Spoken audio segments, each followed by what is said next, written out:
whether your thoughts or whether you think this argument was rubbish during the course of the trial is actually an argument that sticks.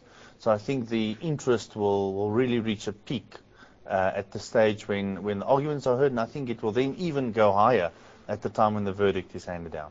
Criminal attorney Marius de Tooy, I have to leave it there. Thank you so much. Thank you, Peter. Much appreciated. Today, well-known faces went up against lesser-known people who spend their days giving their all, often coming to the rescue of people in life-threatening situations. The day was about honoring the men and women that make up emergency medical services across the country. It forms part of the Centrum Guardian initiative, which seeks to raise awareness and funds to provide specialist training for the men and women tasked with giving their all to help us in our times of need.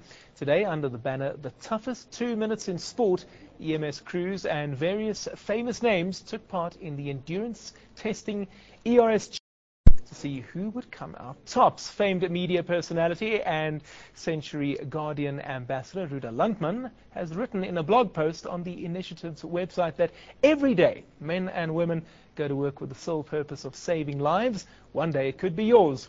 Let's give them some respect and recognition.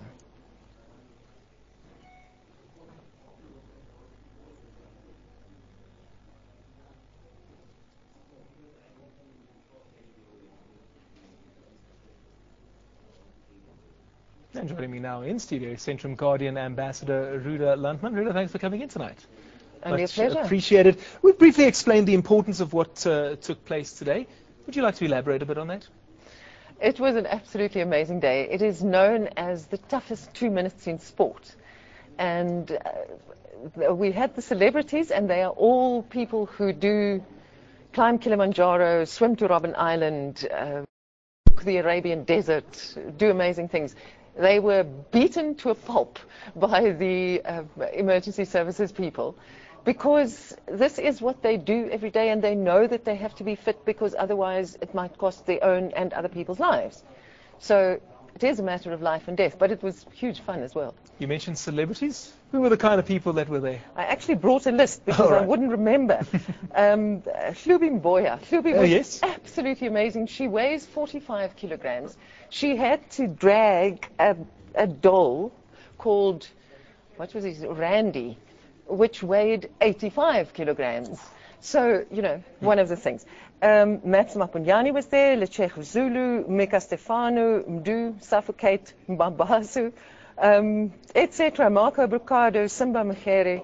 You know, there was a whole bunch of them. And they all came to the party with such enthusiasm and such panache. It was. Can you tell us how much money has been raised so far? I don't know that, unfortunately. You will have to know. All right, we'll come back to that figure maybe in the near future. But any idea of what sort of specialist training that kind of money would be used for, specifically? Well, it is that, you know, they do the basic life support, then they do the next level, and they always need more and more training. And there was 1 year, 2011, when the person who won the challenge was a firefighter, for example, who got his people out from. They were caught in a veld fire in a Sappi or a Mondi plantation, so it was huge, and his own personnel got caught up in that, and because he knew how to make a backburn, he stopped that fire literally in its tracks. Now that kind of training you do not get in the first 6 months. Don't get without financial support. It costs money.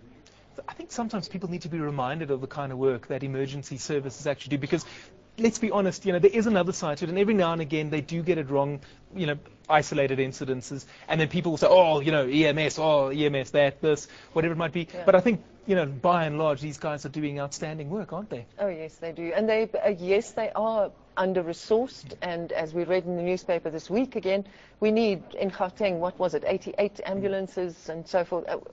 There's never enough. But the people on the ground every day, they are something else. They have earned my respect over and over and over in these. Let's talk about years. that 88 ambulances that you mentioned that we need, and that's not the only thing that is needed, of course. There are so many other various bits and pieces. What kind of support is actually lacking at the moment, would you say? Well, in the Centrum initiative, for the next few months, for every packet of Centrum you buy, they will put money towards towards training, and that is one thing that they need, of course. But they need more of everything. If you go to their base stations, you know, it's like the army. You hang about and do nothing, and then suddenly you have to put your life on the line. So if those places could be better, if we could have more ambulance. We need almost everything. I'll tell you what I'll do. My wife moans at me because I don't take my Centrum every morning, so I promise I'll be taking it every day, maybe even twice. Ruda Landman, thank you so much for coming in tonight. Much appreciated. Thank you. Thank you for your time. That was Ruda Landman coming to chat to us this evening. She is a Centrum Guardian ambassador. Now it is time for us to say goodbye, but we'll leave you with a weather report from myself, Peter Stemmert, and the rest of the ANN7 team. Good night.